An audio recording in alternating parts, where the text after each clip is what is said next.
भुवनेश्वर ओडिया भाषा साहित्य और संस्कृति विभाग आनुकूल्य ओडिया भाषा प्रतिष्ठान पक्षर आयोजित होता सरकारी कार्य ओडिया भाषार व्यवहार प्रशिक्षण कार्यक्रम उद्यापनी समारोह आज भुवनेश्वर स्थित संस्कृति भवन ठारे अनुष्ठित हो जाइछि। संस्कृति मंत्री श्री सूर्यवंशी सूरज आज कार्यक्रम मुख्य अतिथि भाव जोगदे। आम भाषा होउछि आमर परिचय। आम ओडिया भाषा पाई आम एक स्वतंत्र प्रदेशर मान्यता पाई परिछे।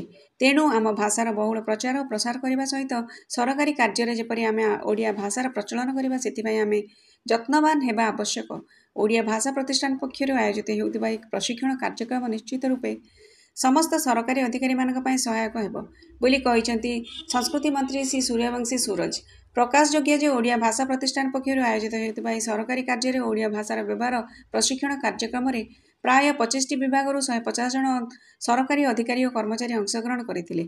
सेप्टेम्बर 8 तारिख 10 तारिख पर्यंत 3 दिन धरी आयोजित होता प्रशिक्षण कार्यक्रम ओडिया वाक्य गठन, ओडिया भाषार टिप्पणी लिखन, ओडिया भाषार प्रशासनिक प्रयोग, प्रशासनिक शब्द चयन, बनान शुद्धता आदि संबंध में प्रशिक्षण प्रदान करा। आज उद्यापनी कार्यक्रम प्रशिक्षण में अंशग्रहण कर समस्त सरकारी अधिकारी और कर्मचारी मानक प्रमाणपत्र प्रदान करा।